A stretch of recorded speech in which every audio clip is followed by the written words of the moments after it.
Amén. El Señor les bendiga, hermanos.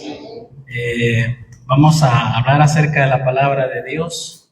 Y para eso le voy a invitar que abran una vez más, así como lo hicimos el miércoles pasado, el Salmo 19.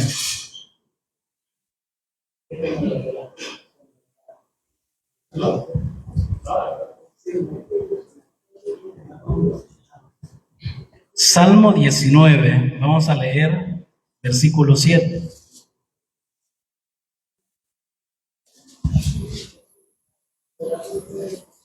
Salmo 19, versículo 7.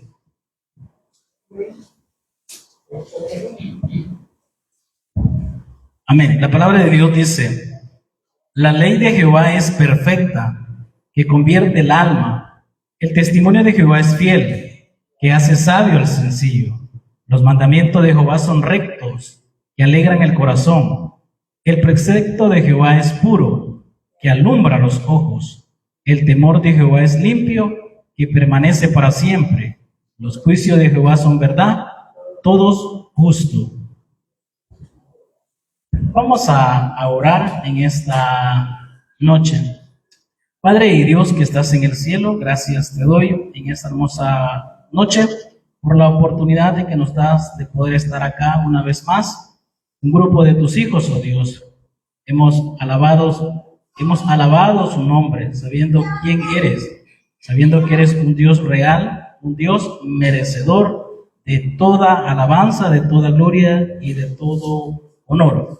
Pero así también, oh Dios, queremos escuchar el consejo de tu palabra. Pido que seas tú quien me puedas ayudar para poder expresarme de una manera sencilla y que la exposición de tu palabra pueda llevar fruto, Dios, por la cual va a ser expuesta en esta noche, Dios. Oramos por cada uno de los hermanos que por A o B motivo no pudieron venir. Pedimos que seas tú guardándoles a cada uno de ellos. Por los hermanos que están enfermos, pedimos que seas tú quien puedas dar la sanidad necesaria a cada uno de ellos.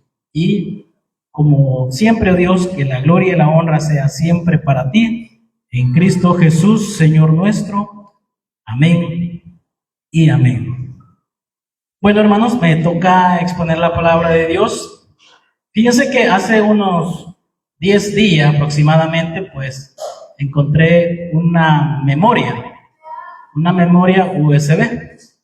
Y pues lo que hice fue revisar, ¿verdad?, qué había en esa memoria. Y encontré muchas fotografías de hace más de 20 años.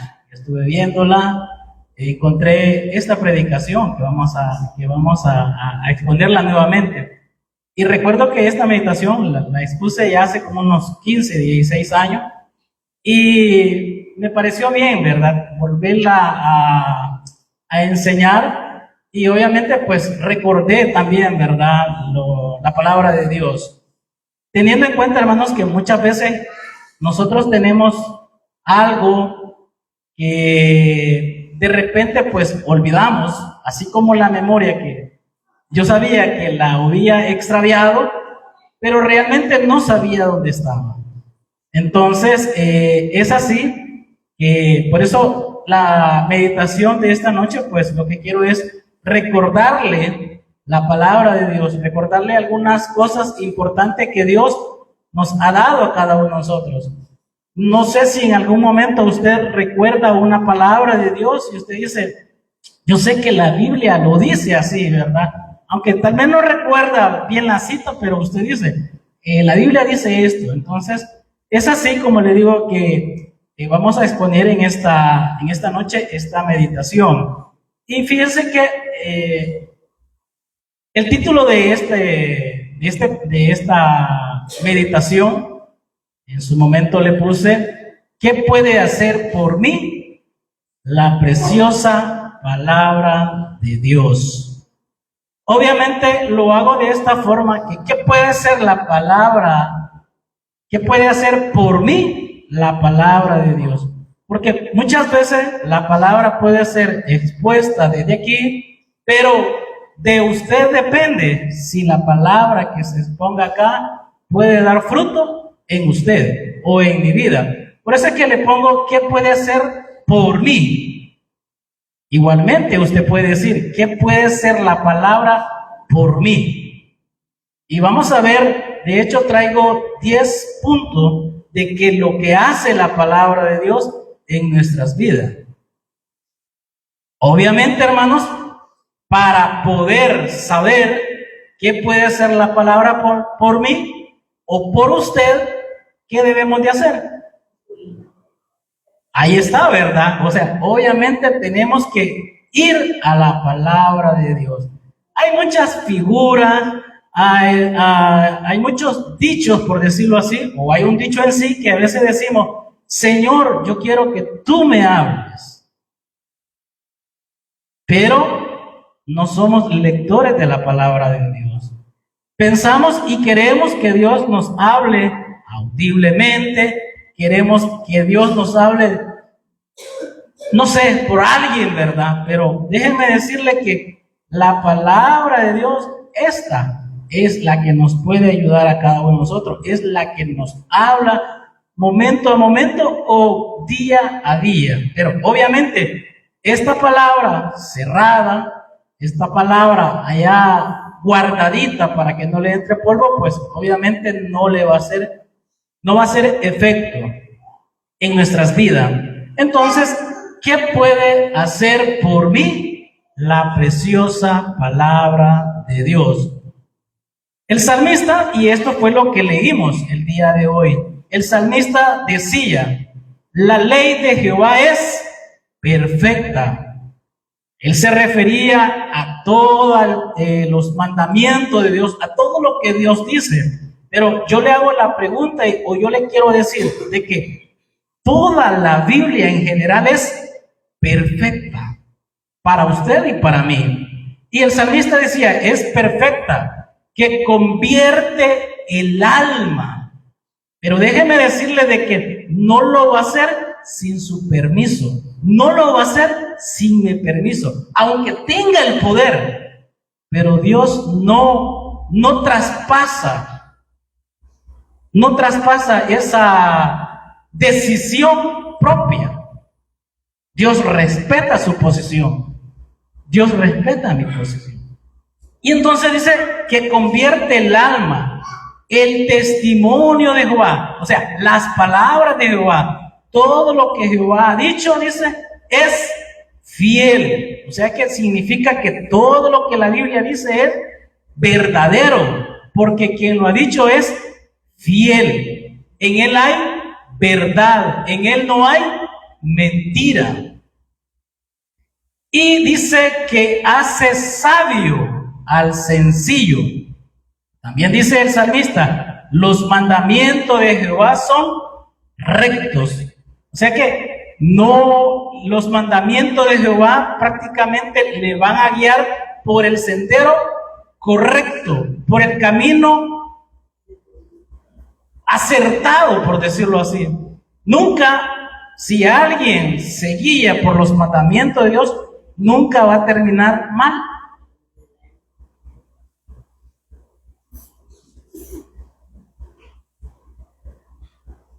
Los mandamientos de Jehová son rectos, que alegran el corazón. En la Biblia hay muchos mandamientos, pero déjenme decirle de que a veces los mandamientos como que no son muy alegres para cada uno de nosotros. ¿A cuántos de nosotros nos agrada o nos ponemos alegres cuando nos mandan a hacer algo? Hasta el momento creería que no he encontrado a nadie, ¿verdad?, que se alegre porque lo mandan a hacer algo. Pero el salmista decía, los mandamientos de Jehová son rectos, que alegran el corazón. ¿Por qué? Porque traen vida, porque traen gozo. Y el precepto de Jehová también es puro, que alumbra los ojos. Déjenme decirle, hermanos, que la vida del creyente no siempre va a ser color de rosa. No siempre vamos a estar con claridad. ¿Recuerda usted un salmo que dice que aunque estemos en oscuridad, Dios va a estar ahí. Él va a ser una lámpara en los momentos oscuros, en los momentos tenebrosos, en los momentos que posiblemente pues queramos desertar, o en el momento que estamos pensando que no hay nadie a nuestro alrededor. La Biblia nos dice que Él, o los mandamientos, sus preceptos, su palabra, alumbra nuestros ojos. Ahora, el primer punto que queremos ver, ¿qué puede hacer la palabra por mí? ¿Qué puede hacer por mí la palabra de Dios? Bueno, la palabra de Dios puede hacer lo siguiente en mí. Número 1, puede hacerme sabio para la salvación. Puede hacerme sabio para la salvación. ¿Usted sabe qué es ser sabio? ¿Qué es o cuando yo me convierto en un sabio?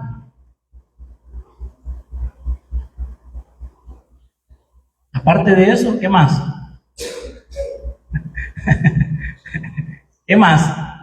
¿Cuándo yo soy sabio?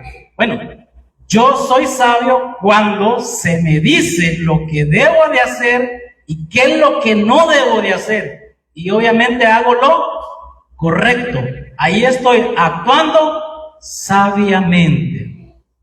Cuando el conocimiento de la palabra de Dios y yo me guío bajo la palabra de Dios, yo estoy actuando sabiamente. Y es así como Pablo le decía a su hijo en la fe, llamado Timoteo, de la siguiente manera, en 1 Timoteo 3:15, y le decía a Timoteo, y que desde la niñez has sabido las sagradas escrituras, las cuales te pueden hacer sabio. ¿Para qué? Para la salvación por la fe que es en Cristo Jesús. Pablo le decía a Timoteo, mira, tú has escuchado la palabra de Dios desde pequeño. Desde pequeño te has sometido a la palabra de Dios a través de tu madre y de tu abuela. Y ellas te han guiado y has sido sabio. ¿Por qué? Porque has creído por fe esa buena noticia. Entonces, ¿qué puede hacer la palabra por mí? Bueno, me puede hacer sabio en cuanto a la salvación que es por la fe. ¿Por qué, hermanos? Porque creo que cada uno de nosotros sabemos de que en muchas congregaciones se está predicando una salvación por gracia más obras. O sea, que Cristo hizo un 90, un 95% y usted tiene que poner lo demás. Pero déjeme decirle que si usted va a la palabra de Dios, va a obtener el conocimiento de Dios y usted va a actuar sabiamente, reconociendo de que solamente podemos ser justificados, que solamente podemos ser salvos a través de la fe en Jesucristo solamente. Otra traducción lo dice de esta manera. Dice, desde la niñez se te ha enseñado las sagradas escrituras, las cuales te han dado sabiduría para recibir la salvación por confiar en Cristo Jesús. Eso es lo que ha hecho la palabra por mí. Y espero que eso también usted ya haya recibido la palabra de Dios por medio de la fe. Punto número 2. ¿Qué también puede hacer por mí la palabra de Dios? Bueno, puede revelarme a Jesucristo como el objeto de la fe salvadora. Recordemos de que no es la cantidad de fe que nosotros podamos poner en algo o en alguien, sino ¿dónde está nuestra fe? ¿Cuál es el objeto correcto? Y las Escrituras nos señalan a Jesucristo. Y Juan el apóstol, él dice al final de su carta, como un resumen, él dice, pero todo lo que había dicho, pero estas se han escrito, ¿para qué? Para que creáis que Jesús es el Cristo. Además que es el Hijo de Dios. Y el hermano lo exponía el domingo de que cuando vemos esa palabra, ¿qué significaba Hijo de Dios? ¿Qué es el Hijo de Dios? ¿Qué significaba esa palabra? El hermano lo dijo el domingo. Sí, era un paracleto, uno igual a él. El Hijo de Dios, y para que creyendo, dice, tengáis vida en su nombre. Más claro, hermanos, se necesitará una sabiduría sobrenatural para poder entender esto. Y es más, hemos mencionado cuáles fueron las 7 señales que Juan dispuso en su libro. Y es más, en la primera carta también Juan comenta y dice que lo que vimos, ese es el testimonio que damos, es el testimonio que doy para que creáis, para que sepáis que tenéis vida eterna. Y la vida eterna es para siempre. Creo que viene otra versión. Dice, pero estas se escribieron para que ustedes sigan creyendo que Jesús es el Mesías, el Cristo prometido, el Hijo de Dios, y para que al creer en Jesucristo tengan vida por el poder de su nombre, por lo que Él ha dicho, por lo que Él ha hecho. Es Jesús obrando para el hombre, no el hombre debe de obrar para Jesús. Entonces, hermanos, este es el segundo punto. La palabra poderosa de Dios puede hacerme sabio para la salvación, puede revelarme a Jesucristo como el objeto de la fe. El punto número 3 es, bueno, aquí traigo una ilustración cuando el centurión dice lo siguiente, dice, y el centurión que estaba frente a él, viendo que después de clamar había expirado así, dijo, verdaderamente este hombre era el Hijo de Dios. Y eso lo relata Marcos en el capítulo 15, versículo 39. ¿Fue salvo este centurión, hermanos?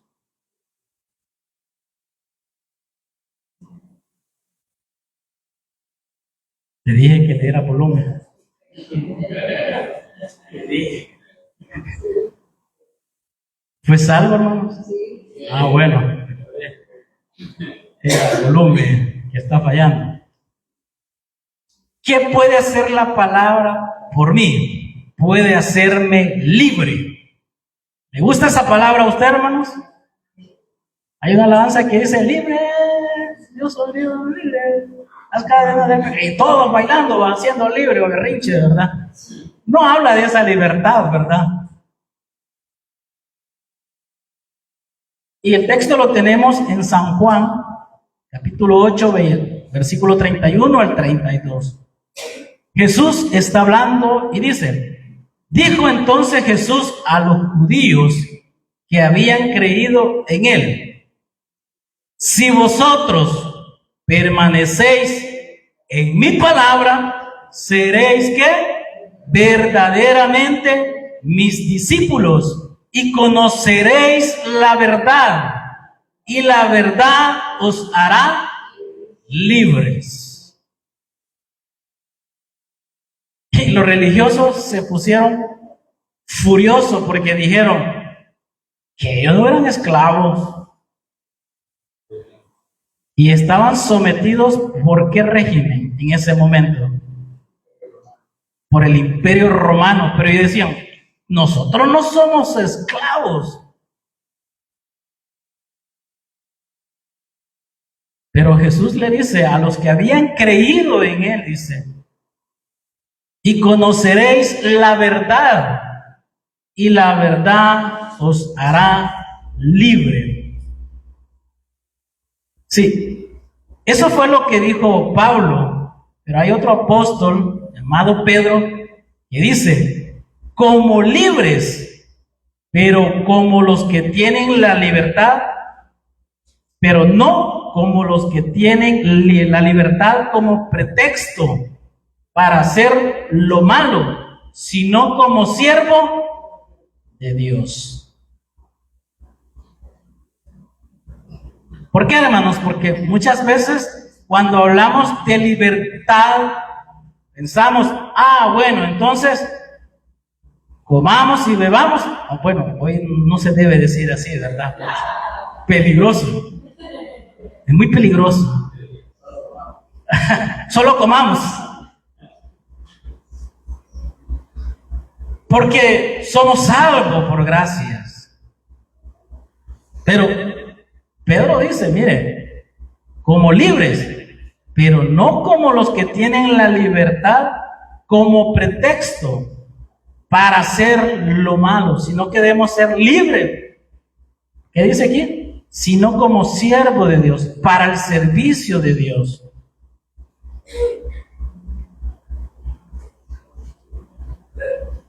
Aparte de eso, hermanos, ¿qué puede hacer la palabra preciosa por mí? Bueno, dice, puede alimentarme y ayudarme a crecer. ¿A cuántos de ustedes les gusta alimentarse? ¿Cuántos comen 3 veces al día? ¿Cuántos comen 4 veces al día? ¿Cuántos comen 5 veces? Hoy van a romper los récords, ¿verdad? Van a ir a un lado, van a comer. Van a llegar a un momento donde le van a decir, yo ya no. Entonces, es importante alimentarse, hermanos. ¿Ha habido algún día que usted, por A o B motivo, usted no se ha alimentado? Usted no ha comido. Y usted dice, ya no puedo, voy a comer. ¿Alguna vez usted ha sentido la necesidad de decir, debo de comer la palabra de Dios? Debo de alimentarme de la palabra de Dios. Necesito la palabra de Dios. Y el domingo le decía el hermano con la samaritana, que la samaritana le dijo, dame de beber, porque es una necesidad beber, pero también es una necesidad comer. Y sí que lo hacemos, ¿verdad? En lo secular, ¿verdad? Pero en la palabra de Dios, mire, Pedro también nos dice, desead como niños recién nacidos. Es más, en el hospital aún, o sea, todavía está en el hospital, la leche, pero no de la mamá, sino que la leche espiritual, no adulterada, para que por ellos crezcáis, ¿para qué? Para salvación. ¿Y la salvación aquí cuál es? ¿La pasada, la presente o la futura? La presente. La salvación del poder del pecado. A veces consideramos, hermanos, de que obviamente pues este es lo positivo de ser niño, hermanos, porque muchas veces también se nos dice de que ya no seamos niños. Pero en este caso, Pedro trae el ejemplo de un niño recién nacido, iba a decir parido, pero no sé si estaba bien, recién nacido, y los trae esa ilustración y dice, miren, vean a un niño recién nacido cómo llora para poder saciar su hambre. Y tiene que ser la leche de su madre. Entonces, esta noche, la Biblia me recuerda, Dios le recuerda a usted de que deseemos la palabra de Dios. Y no cualquier palabra de Dios, sino aquella que no está adulterada, no aquella que lleva agua, sino que está pura, para que podamos fortalecernos, para que podamos crecer. Vamos a ver. Esta es otra traducción. Dice, como bebés recién nacidos, deseen ¿con qué? Con ganas la leche espiritual pura.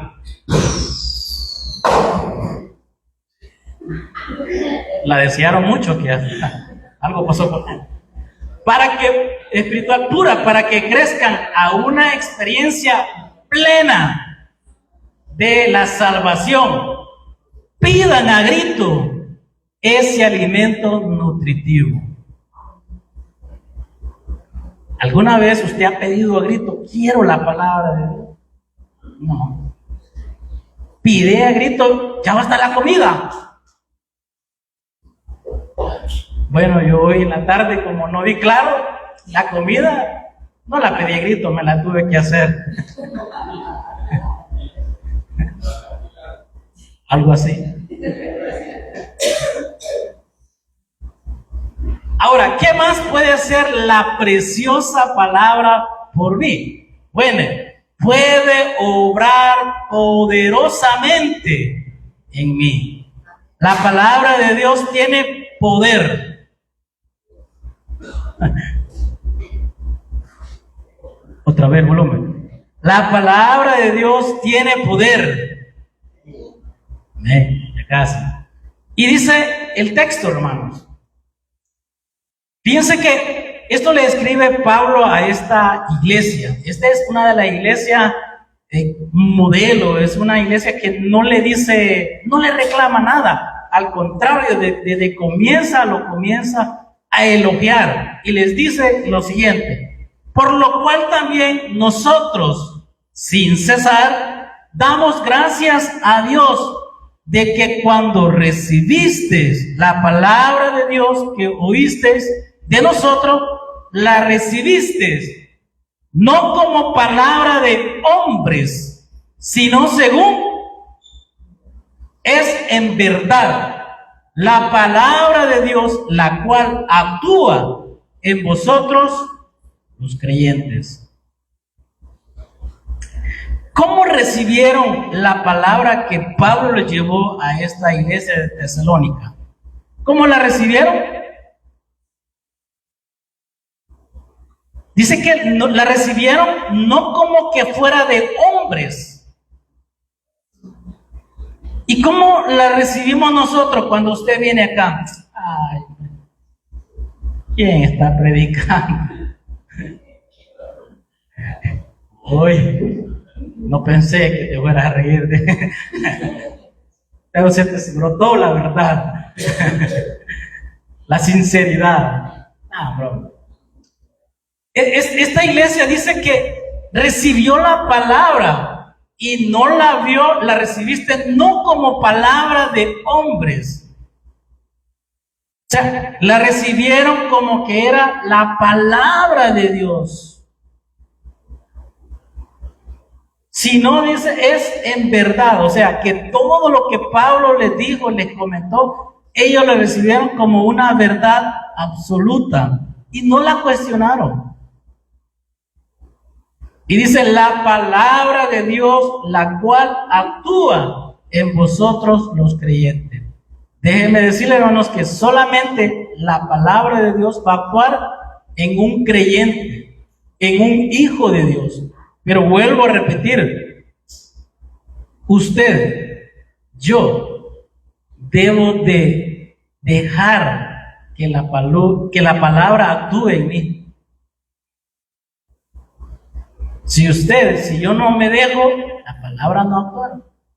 Y Pablo le decía a otra iglesia en Filipo, le decía, porque Dios es el que en vosotros produce así el querer como el hacer por su buena voluntad. Entonces, hermanos, la palabra de Dios puede obrar poderosamente en mí. La palabra de Dios puede obrar poderosamente en usted, toda vez y cuando nos dejemos gobernar por la palabra de Dios, dirigir por la palabra de Dios. ¿Qué más? La palabra de Dios puede advertirme. La palabra de Dios puede advertirme. ¿Alguna vez usted le ha dicho a alguien, ¿y por qué no me dijiste? ¿Y por qué no me avisaste? O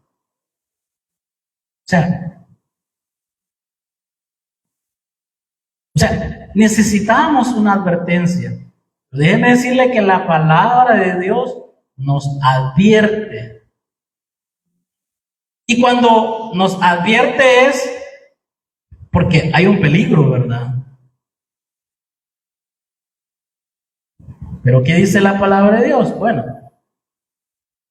Pablo le está hablando a los creyentes de Corinto y le dice, y estas cosas le acontecieron como ejemplo y están escritas para amonestarnos.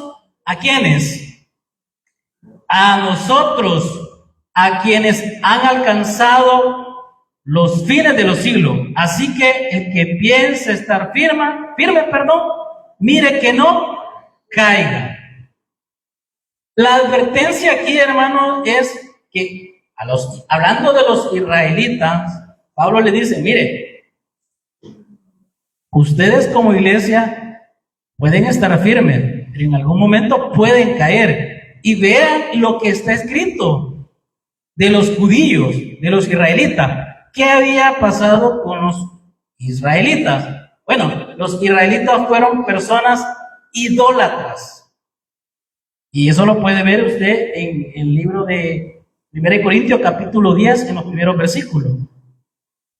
Dice que ellos también se inclinaron a la prostitución.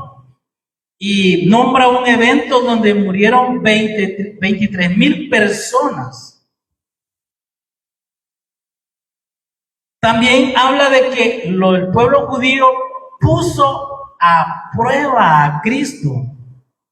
Y menciona acerca de las serpientes que Dios mandó en el tiempo de Moisés. Y también habla de la advertencia que los judíos murmuraban de Dios. Entonces, la palabra de Dios nos advierte que no seamos como el pueblo de Israel en cuanto a la murmuración de Dios en poner a prueba a Cristo.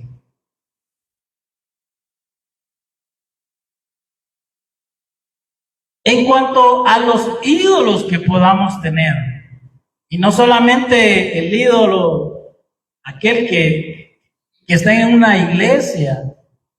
No, ídolos hay de muchas formas y de muchas maneras. Trabajo, dinero, ¿qué más? Los hijos, la esposa. El esposo no creo, ¿verdad? Yo creo que el esposo no puede ser un ídolo, ¿verdad? Entonces, la palabra de Dios puede advertirme. También la palabra de Dios puede guardarme del pecado.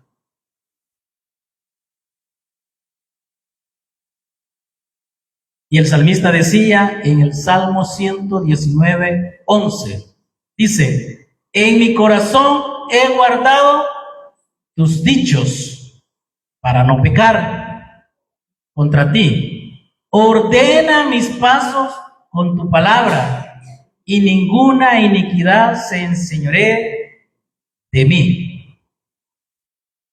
Ahora yo le digo, ¿ha pecado usted este día? ¿No lo ha guardado Dios? Obviamente siempre vamos a pecar, hermanos, pero Dios quiere librarnos de pecado, hermanos. Y traigo estas figuras porque es tentador el pecado,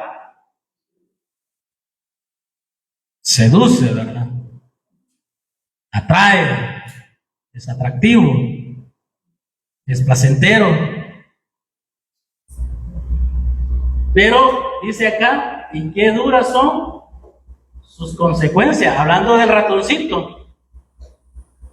¿Qué pasa este ratoncito si llega a morder aquí este quesito que está acá? ¿Qué pasa?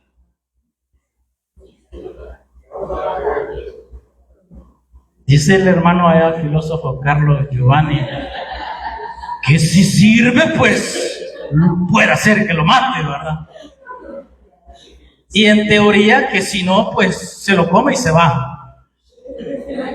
Buena teoría, ¿verdad? O sea que tan tentador es el quesito que él dice, no sirve el resorte. Vamos a actuar serio, ¿verdad? La Biblia dice que hay que huir del pecado.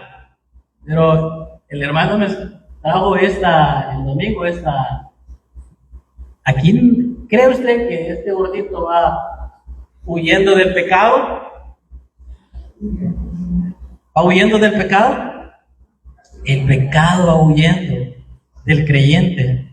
Y el creyente va corriendo tras el pecado. Entonces, acordémonos, la palabra de Dios me advierte. La palabra de Dios, ¿qué? Me puede guardar del pecado. Me puede guardar del pecado.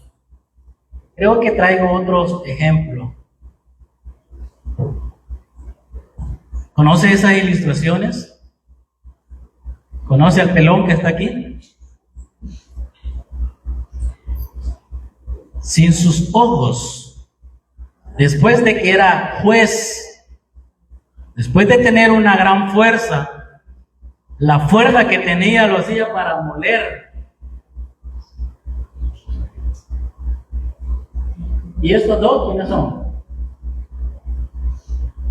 ¿Quién da más? Hechos 5. Ananías y Zafira, ¿sí? Aquí están ellos planificando, mira, vendimos el terrenito, nos vamos a quedar con una parte, y cuando Pedro descubre, y pues dice que muere Ananías. Hermanos, la disciplina de Dios es para sus hijos, y Dios nos recuerda que su palabra nos puede guardar del pecado o de una disciplina como estas.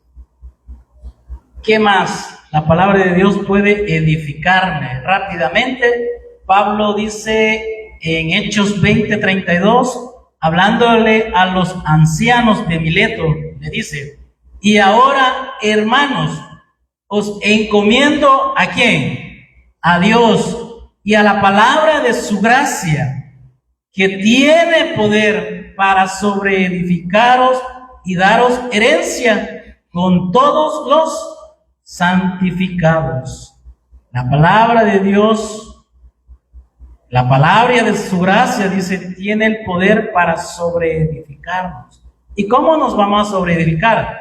Pablo más adelante le dice a una iglesia de Éfeso, y le dice, hablando de Jesucristo, y él mismo constituyó a unos apóstoles, que fueron 12, a otros profetas, a otros evangelistas, a otros pastores y maestros, ¿a fin de qué? De perfeccionar a los santos para la obra del ministerio, para la edificación del cuerpo de Cristo, hasta que todos lleguemos a la unidad de la fe y del conocimiento del Hijo de Dios, a un varón perfecto, a la medida de la estatura de la plenitud de Cristo. Usted y yo vamos a ser edificados cuando nos sometemos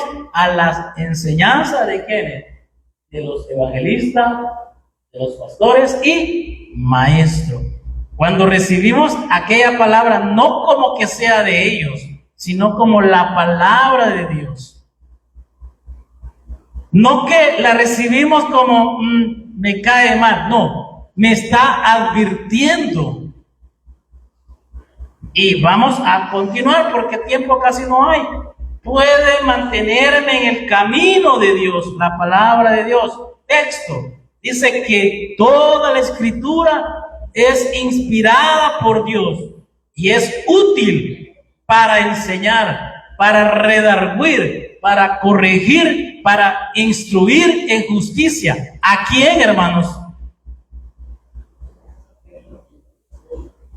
¿A quién le enseña la palabra de Dios? ¿A quién? A sus hijos, a los creyentes. Dice otra versión, toda la escritura es inspirada por Dios y es útil para enseñarnos lo que es verdad.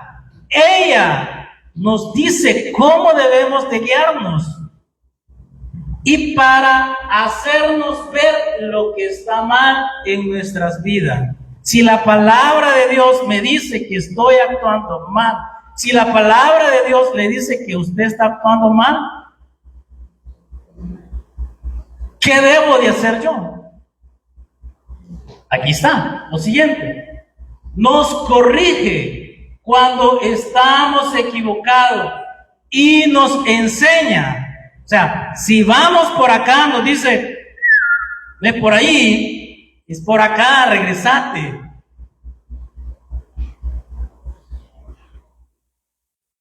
Puede mantenerme en el camino de Dios. Vamos a ver rápidamente.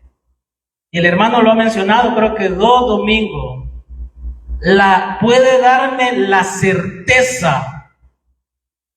La Biblia habla acerca de la seguridad eterna en cuanto a la salvación. Pero usted debe de tener certeza, usted debe tener la convicción de que es salvo por fe, de que es un hijo de Dios, que la palabra de Dios es poderosa para actuar en usted, en su vida, para poder librarle de cualquier pecado. Y este es el texto que lo hemos visto. Y Juan lo dice en su primera carta. Dice, estas cosas, Juan, cada vez que iba a terminar un libro, él decía, hey, yo esto lo escribo con este propósito. Y dice, y estas cosas os he escrito, ¿a quién? A ustedes que creéis en el nombre del Hijo de Dios, una vez más, para que ¿qué? No para que sintáis, no, para que sepáis que tenéis que ¿tiene vida eterna usted? Hermano Dimas, ¿tiene vida eterna? ¿Qué dice Santiago, hermano? ¿Qué quiere decir ahí? Se le olvida, ¿no? Hay un texto que le gusta a nuestro hermano. Sí, dígalo todo, hermano. ¿De dónde vienen los pleitos, amor? ¿De dónde viene la guerra? Ajá. Entre nosotros mismos. Cabal. No es que las pasiones las cuales comparten en su miembro. Y el que viene a lo mejor. Éxodo. codiciáis y no tenéis. ¿Qué más? Matáis y hacéis de envidia y no podéis alcanzar. Ah, Combatís y lucháis, pero no tenéis lo que deseáis. No queréis. Tenéis, ¿por qué? pero no recibís. ¿Por qué? Porque queréis mal para gastar en vuestros deleites. En cohetes, chifladores, fulminantes. ¿Qué más? O almas adúlteras. Espérame, que no se escuchó bien. ¿Cómo digo? Aquí. O almas adúlteras. ¿No sabéis que la amistad del mundo es enemistad contra Dios? Cualquiera, pues, que quiera ser amigo del mundo, se constituye enemigo de Dios.